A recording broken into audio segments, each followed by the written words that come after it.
live ewa Sante Manteme du Bosha Babro Simon. Digital address AK018790. No siabo and samo dua ya boaboano na ya jibra ya bekenkan ede amamo diedimu akotene ebini.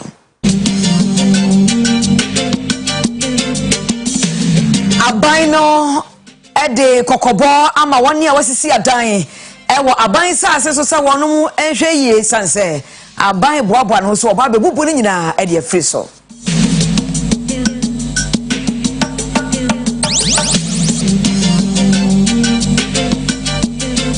Ghana ashasie ema visa digitized visa woni o wa manone no se de beya terrorism eye to trust am bi dachi bi ebi nkobo oman no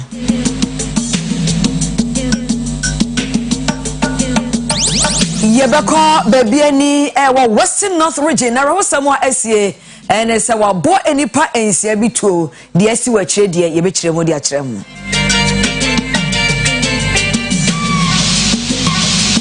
Amanane ensem emu ayaresabia bi UK man mu a wo mo ayese woni a wono mo dwoto no ombo mo musika bi se de be yebeboa ama mo atimi agyae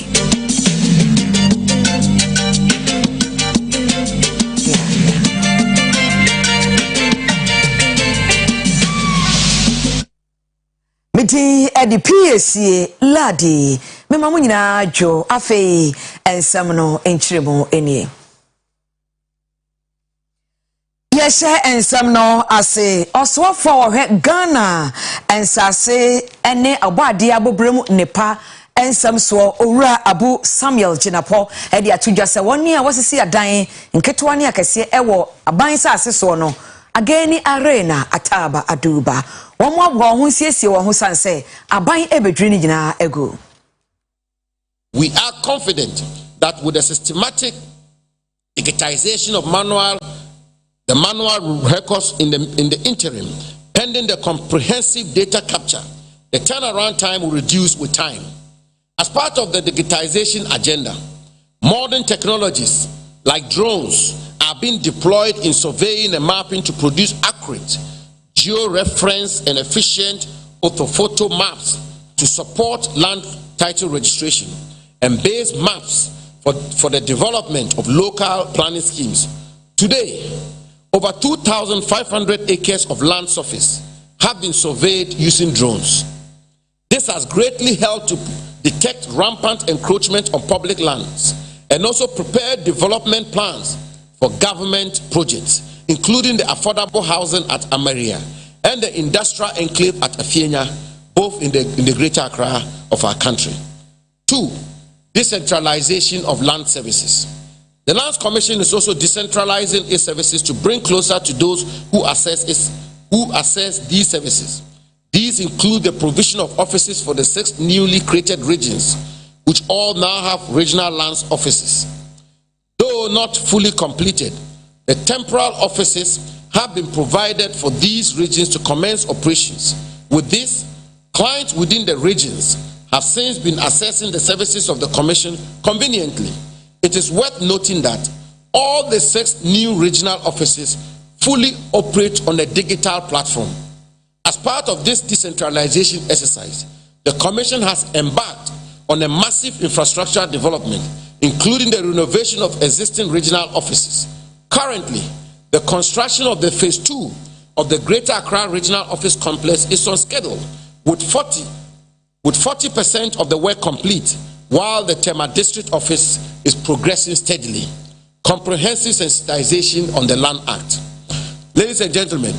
the Ministry and the Lands Commission have, since the passage of the Land Act 2020, Act 1036, embarked on various sensitization activities that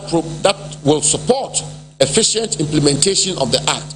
These include engagement with traditional authorities, civil society organizations, religious institutions, honorable deputy ministers, friends from the media, distinguished guests, heads of agencies under the ministry. Ladies and gentlemen, let me modestly, through you, the media, and on behalf of the President of the Republic, Nana Addo Dankwa Akufo-Addo, assure the Ghanaian people that we will continue to adopt and implement policies necessary for the effective protection, preservation, and utilization of the lands and natural resources of our country. Afe yenko omanfo amaiso ensemo na waswafo hwe amanone nsem enima Michelle ayoko botwe wodi atudwa se toda ya na omanfo enya ye book dada kra ema wonom etu kwan ye visa ye counterfeit no na no no di tudwa se de be asade no ebe free ho enti omo be digitized visa e de ama ahoho a ya omo ba oman no Kanse ahoho to kwan beduru omanga nemu a okwan a won visa sem efa so eye krata sem ahoro a e wose wosensan na enen no ama enema dodo na ekachi ewo airport na efe immigration dwumadimu eyi nam so ma osoafo penin a onen na woda ama foforo asoe no ano yewura yere ononyamfo shari ayokobo botwe akire se imprempren woro ye enhyehyebu fra ye fra no new visa system ewo airport ahoro nyina sade ye be ya enipa a won atukwan ba bedu ho no no mini wan fa ba fu kwan so na nen atumi aboa ma enipa a wofa kwan bɔ ne so ebewura ɔmannim no wɔn atumi asu ano ɔkyerɛ sɛ saa hyehyɛ yi nso betumi asan aboa ma electronic visa ho nsɛm wɔ ɔmannim nso no atumi akɔnkan. This is going to make it very easy for people to come. It is going to also make sure that people cannot fake our visas, because the current visa stickers we use are handwritten at the missions abroad. So really, it's a problem. It's a major problem for us, where some people are even able to fake visas, and it's difficult for us to detect. Now, this will be a thing of the past. It will be rolled out almost immediately. I'm sure that in the next month or so, it will be rolled out. It will be rolled out first from our big missions, where we have huge numbers of applications, and then it will be extended to other missions. But I believe that with immigration, it will start after the test run and all of that. Eventually, I see it as the first step towards eventually, when we have a good database, when we have people who are frequent visitors, and we know them. So at some point, the decision will be made, working together with the immigration service, whether we can now proceed to electronic visas, because then we know that we have a good database. It is Ghana Immigration Service yewura amwako ata enso di tugwa exercise saa hyehyei a won aye ebeboa ma Ghana Immigration Service no won atumi agina won nanso na won atumi eso terrorism ano e wo man Ghana mu. The process which this new system is coming to replace is that you walk into a mission in the UK, you fill some forms, then the consular officer in our mission will make a determination and issue the visa. But meanwhile, at the point of entry in Ghana, the immigration officer doesn't know who is coming with the kind of information that has been provided. So maybe in the UK, he may give an address as Mr. A. He comes here and says Mr. B. So now this system is going to help us to synchronize information from our missions, informations that hit our servers from the mission. So if you should change or alter your information on the card, you become a suspect for us to further interrogate you. So in fact, it's going to improve on security and safeguard our borders against infiltration. Yemfa and Samno enko Western North region. Magana be de dade asam no enye de yese nipa bi abob nipa bi tuoma watwese kan nyina ewom ye koye correspondent yene musinia owo ho na yene no akodi enkomo ne din ni Bema Kentinka majoe yo mejo sumini aba ara wosam a yetete no boyemu ye yo minaba medasi sede wama yashefo enya ntie ede eba Western North no asema ededwa sede wokase enya asemide no ehyasie enura abra na nonso abo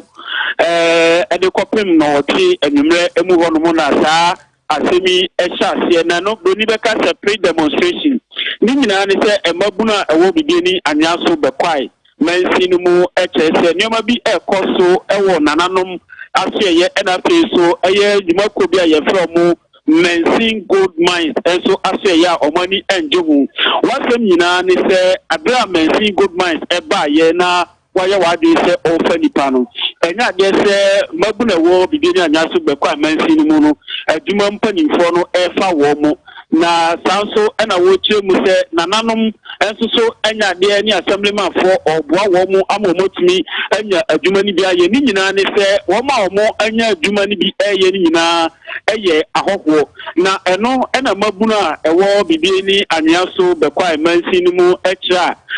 ebranso se mansi goodman adwuma no omo ebe hyase enunti na ebre aso se woye amamre ene amane ede ema wo mu ansa na adwuma no anase goodman for no tumi ase wo adwuma si na eno ena eye stevi anyaso manhini onu koya ena ye National House of Chief President ono ena na ese obeye amamre na emabunu no susu se enra anwumre no ebia ombetumi afa kokom aba beyesa amamre na bie kwan edi ama mansi gold mines amoma beye adwuma eno ena ma omo share pre demonstration na se enra anwumre na adichi ye no na chese omo etoaso na omabubo koja chocho placards so na wo twen se okodi ahowo na na ya ojebi ebe hye na se oba be ya amamre na de se ombe ma ne kwan na eno omo wo so ewa akeye mu ano ena nananom ani mpanifo ebe pie mu honom a na babia na se de adunu na ani ayenyan eno ema nananom kofa matofo ebifiri sankore se omo emra no omo mabua se na be ya mabunu a omo obibiani anyaso be kwa mansin mu aya maje se omo de mran be hye omo nsam bia ene na ono so ewo mrante a wodi omo ebeba na enumu no asem ene kasa ni nya mu no ebra nananom bedu a ebedu yom pese omo ya mamren ensuo bi ewo honom a ensuo ni din edi mensi eno omo de ato gold mines ni so enu nti na ese nananom ebe ya mamre wo sa ensuo ni so me ensuo amekan wo mo etai eba bibiani pa no ebe hu sa ensuo no ewo kumasi ene bibiani emfifi akakra amowadu bibiani no na waben eye mensi gold mines omo entrance omo de ko adwuma mu wo no ehope kaka ena ensuo no ewo na no ena maburu no echemu se sempo se nananom eba be ya mamre abie kwan ama mensi gold mines ahye adwuma se a ankenye oji ahogwo na na ya ojebi awo no ye National House of Chief President no ena ebe ya mamre ne fi se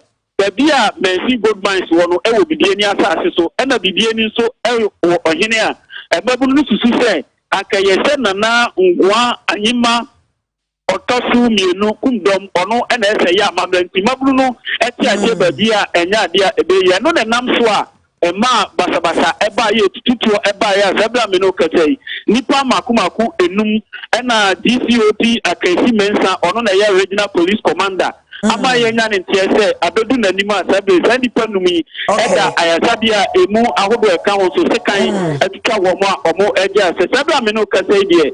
nya ade se omanye obi achi no enunti na police commander echemu se ehwehwemu asase na emu na ade obetumi aka ho bebeti yegusi ni edi achi ehwese tabe no ade abechiro na bia police fo ensa atumi aka obi ewo sa asemesi ene anopa yi mu a ntomo mapra no eye kromafo ana ehefo womo mu ye kire no duduo na eye bibiani adehye ewise omu kire mu a omasa so na eye mensi gold mines no ewo enti omu fa ni panka so omu timi fo omu na miniaba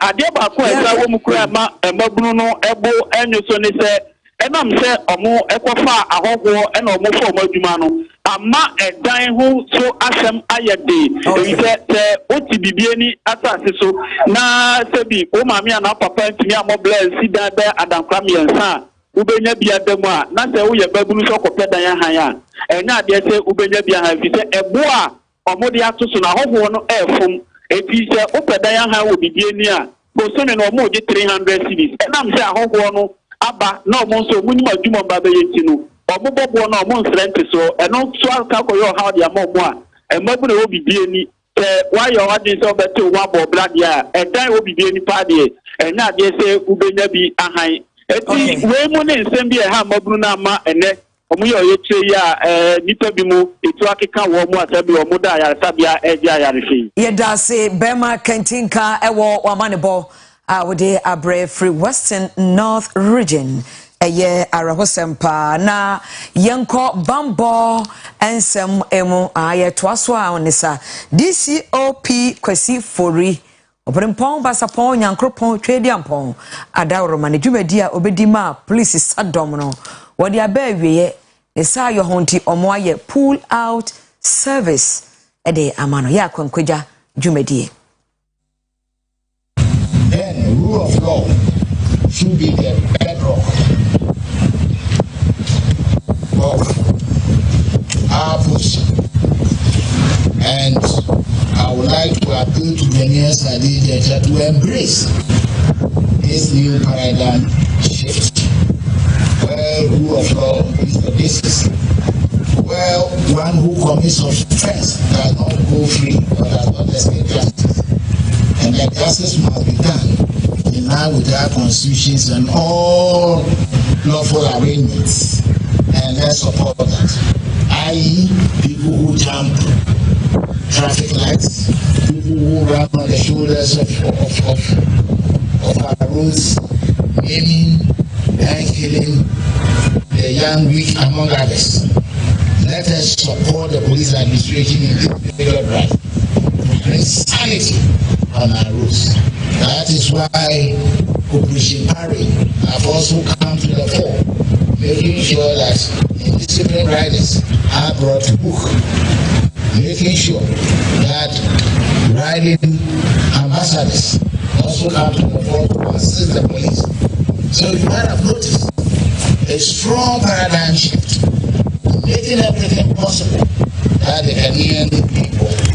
and I would like to appeal to all Ghanaians to encourage this illustrious son of our land, the Inspector General of Police and members of his administration, to achieve the best for us. We cannot live anyhow, behave anyhow, drive anyhow, commit crimes and go scot-free. No. Those periods have come to an end, and the police will behave like any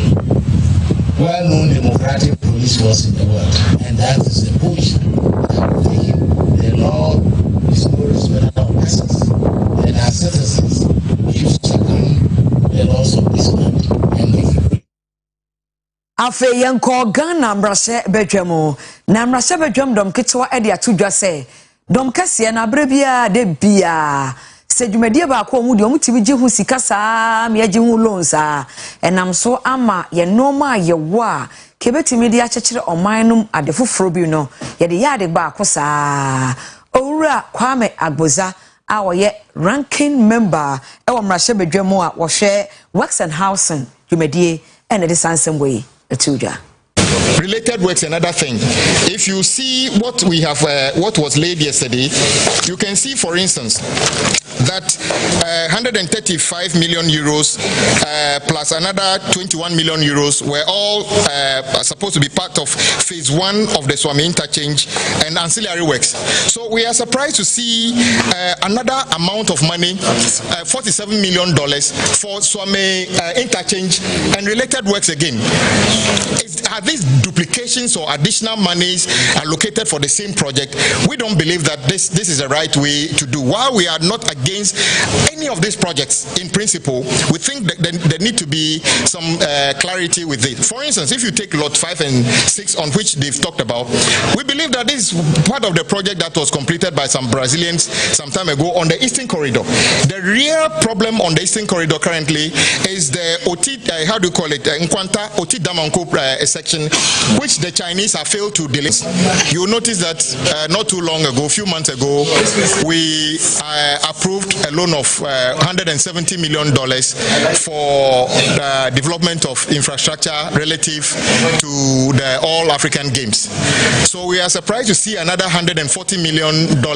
for the same project, when nobody told us whether there's any problem with the drawdown of the $170 million. We think the finance minister and the sports ministry must come back to the house and explain why we need to borrow another $140 million in addition to the $170 million.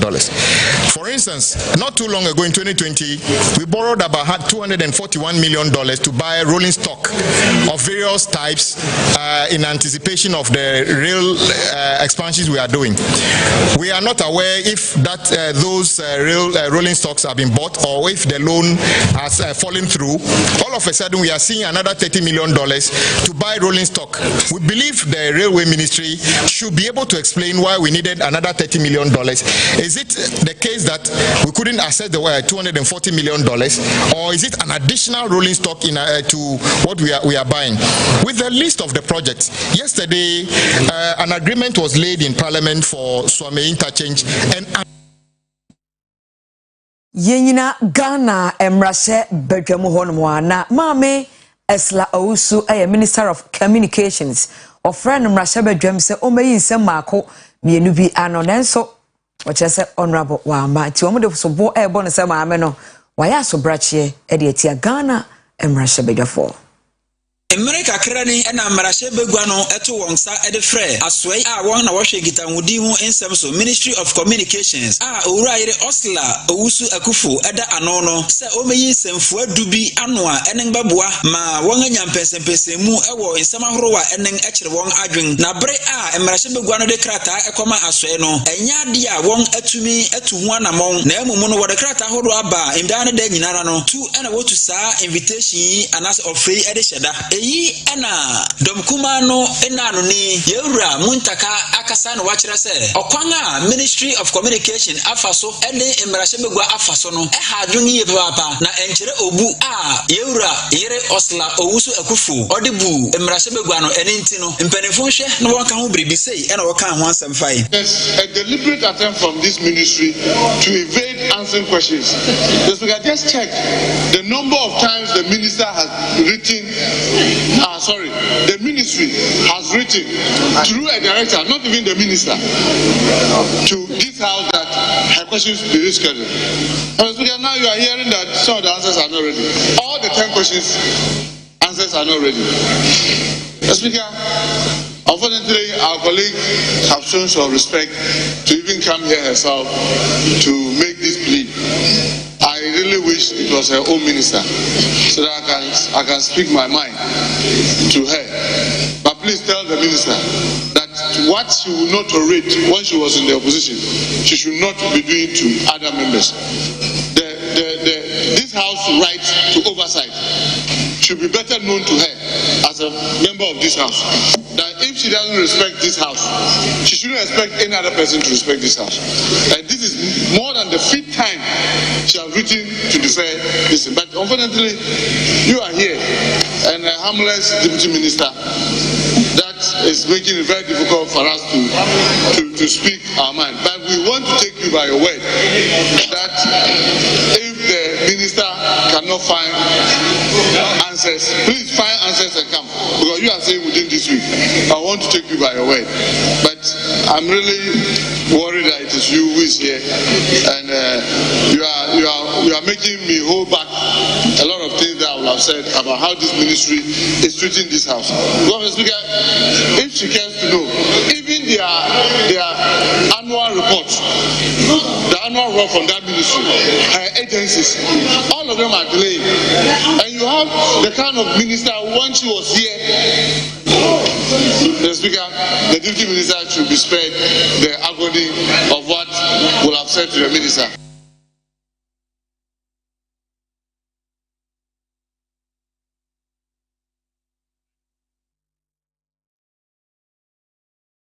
Yaya live ewo Asante Mantem Edumbo Shaba headquarters ye try ho aba.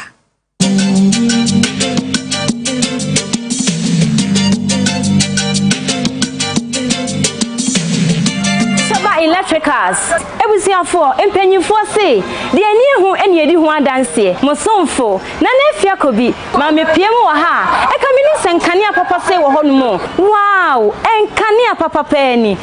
na say wan kanea papa say wo hono mo ene na me kanfo Boshaba Electricals e de amount say we si hotel wie na wo pe kanea papa pa wo mu de eye Boshaba Electricals say we si guest house wie na wo pe kanea papa pa wo eye Boshaba Electricals ye wo ceiling fine sports light ye wo CCTV cameras ene de akika ho nyina ye wo bi e wa ha ne mu sei dwumadie bi a wo de e fan kanea ho de me kanfo Boshaba Electricals e de amount say baby a wo bia no bra ye bo ne de e da fam boko wo wa chichira e ma ne nya wa dwendwen ye hia ne se oni e bedi nkita ho ye de be ma ne e be package ne kama kama ne de amanu baby a wo bia Boshaba Electricals ye wo adum kumase aha ne mu sei ene ye wo prisons ho no mo na me kire maternity asori dan no ye ne wo mo ene bo ho enti e ma ne nya nkwan tentene baby a wo bia fa numbers na etwa bi wo screen ase no na frɛ ye Boshaba Electricals enkane apapa omu fie ene ha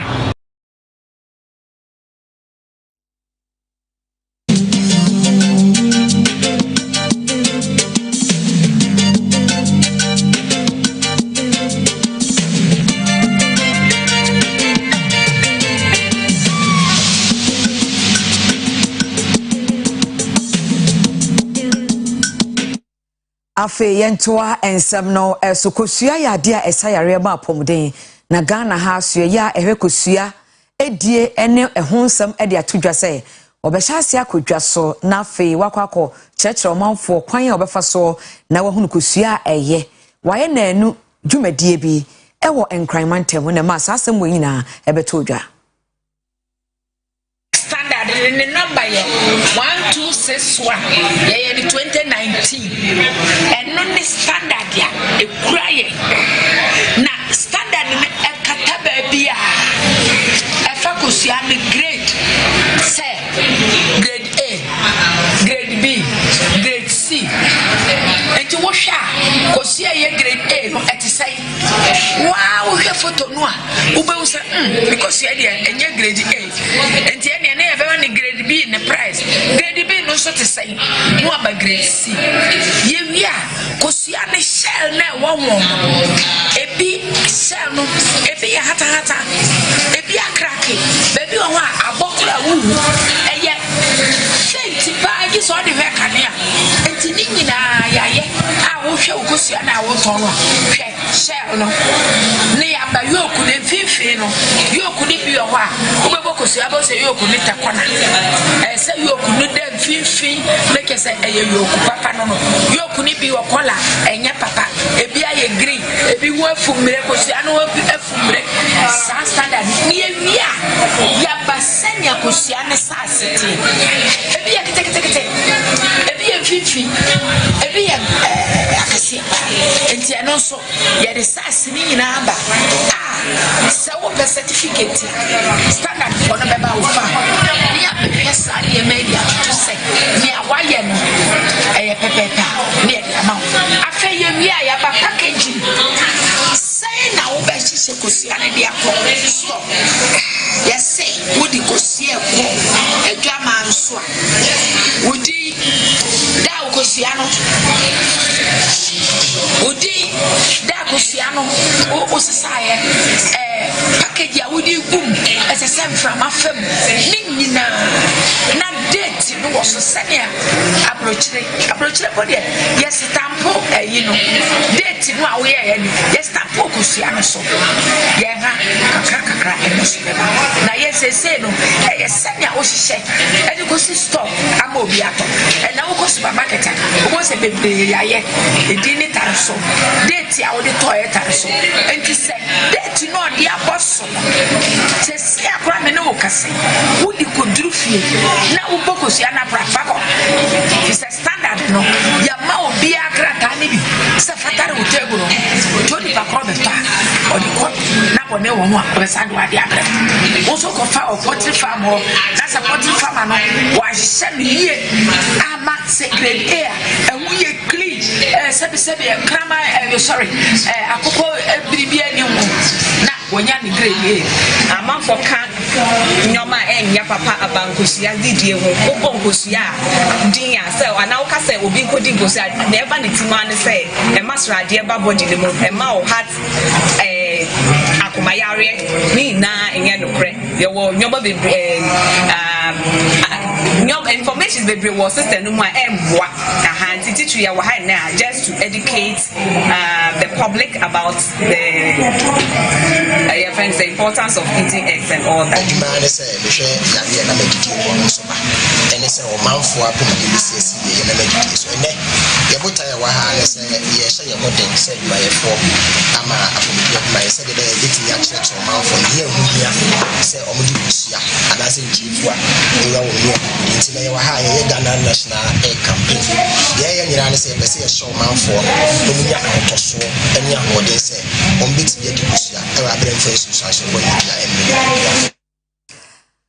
Free ho na yenko special report emo na ebrebe na oba e wosa wo kire no ne maaye ana ne be ma yemu ensem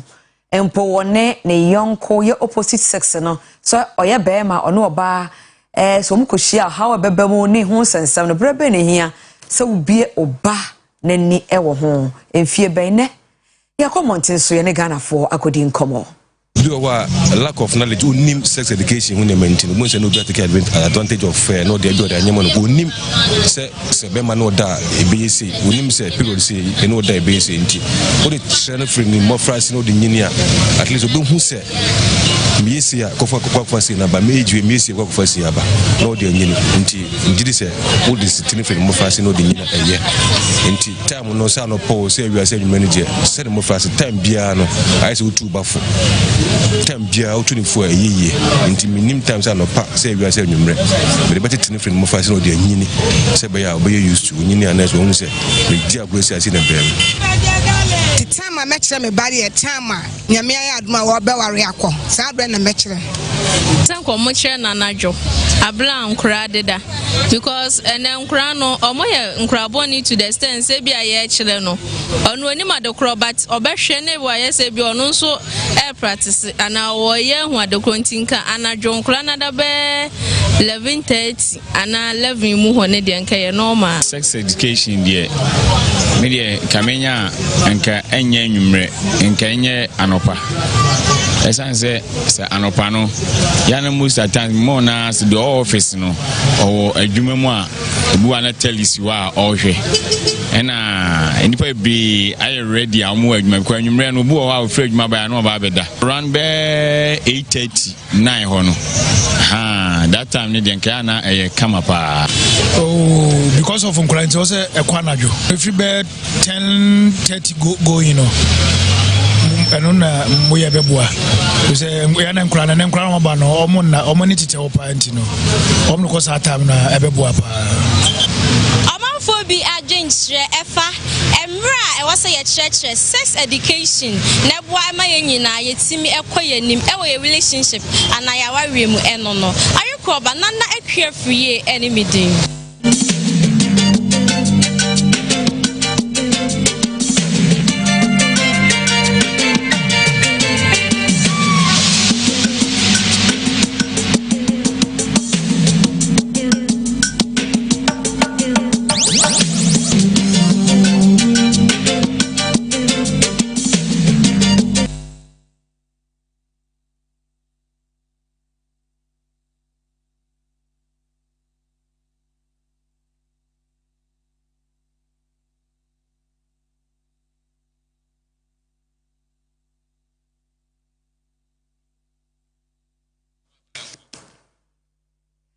Zandi kasoa yenko edwaso na yenko hwede ekoso GNPC na no mo de tu dwase South Pond de wo fifi mantem a omutu efom wo no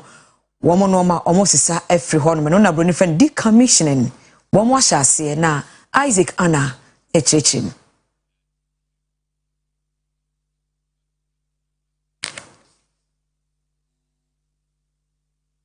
Ewie yenko yanim na yenkofa agoprama so nsam the sports lawyer Baba Isa ayekrada ode yen eko agoprama so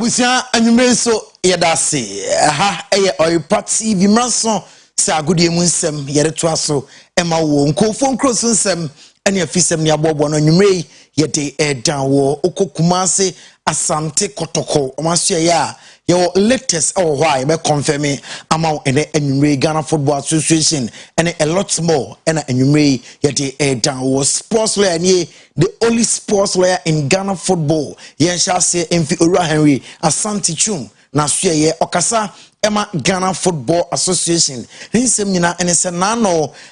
esiko no kokotena se de betu dwa se zone 1 wa otosum yenu zone 2 wa otosum yenu na zone 3 wa otosum yenu mo ena mbebo na afidi bedim kunim no wa be hye Ashanti Gold anan e wo Ghana Premier League chem se mfomso bia eni ho. Quickly establish that being demoted is not the same as relegation. Relegation, as enshrined in the regulations of the FA, is that at the end of every season, the top team wins the competition and the bottom 3 clubs are relegated to whatever tier, depending on the competition. It cuts across Division 1, Premier League, Women's League, Division 2, across board. So when we finish the season, 11 Wonders, Elmina Sharks and Wafa were relegated. That is what is in the regulation, so we need to respect that. But the Ash Gold thing, demotion is a punishment. So there is a difference between relegation and demotion. Now, when you are punishing a club, in this sense, Ash Gold and Inter Allies, the processes are not the same. So after considering all the factors available, there was no mention of who to replace Ash Gold in the verdict of the disciplinary committee and the appeals committee. So the powers now was in the hands of the executive council to take a decision. The executive council considered all the factors available, and in the end they decided that the second place teams in zone 1, 2 and 3 go into playoffs. The second place teams in this case are Tamale City, Ebusua Dwarfs, and then Liberty Professional. Eno Ghana Football Association wamo kasama for Owura Henry Asante Chum and in the same way etudwa yemfri on yanko World Athletic Championship etudwa ewo United States no unim se azamati kokogina mo ema Ghana in the 100 meters race no anko ye amfa amano eno chem se onya slow starts enunti na went me unqualify anko final.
Summer transfer window no etimi abie ewo Europe no sa na Ghana so summer transfer window no etimi abie na teams awodo no HC players one player ausi akan ema Legon City scaneno na oye adwuma ema Wafa ne din ene Andres Intim Manu na abrante no ena yekọ ne akohwe ne modern ba obo ewo Ghana Premier League no previous games wetimi abo ene yatesa Asante Kotoko dinchi womo epe no nyono nko a okọ other players no so aso ya teams awodo ehwese omonsa ebetimi akamo yanhwe Andrews in team ne modembo.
osi akan ema Legon Cities now yanko Kumasi Asante Kotoko omaso ye enkra eba HM say board meeting etimi todwa ene na the same report confirm say Coach Prosper Nate Ogumtieni aye akai benwa yes say coach no edni dwumadi ato as manager ema Kumasi Krobia Asante Kotoko eno eye reporter eno if you ebanchemu no yerebeba nyankopon bo a eda etna yankonko phone cross nyanto aso emfa emfi wo wodamani eko Eric Ten Hag na so ya we manager ema Manchester United oche Crystal Palace ebone kamiensa Crystal Palace eti ekanu baako na coach nse still the team no omuhia improvement. And that has to be because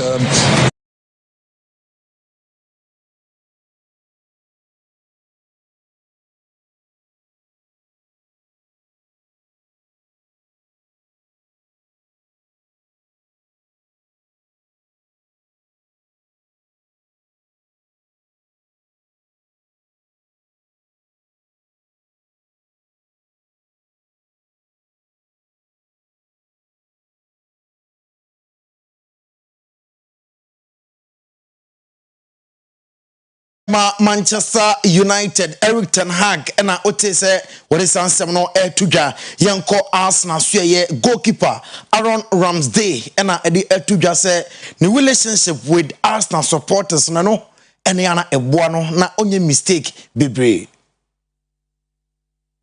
coming to a new club, big demand.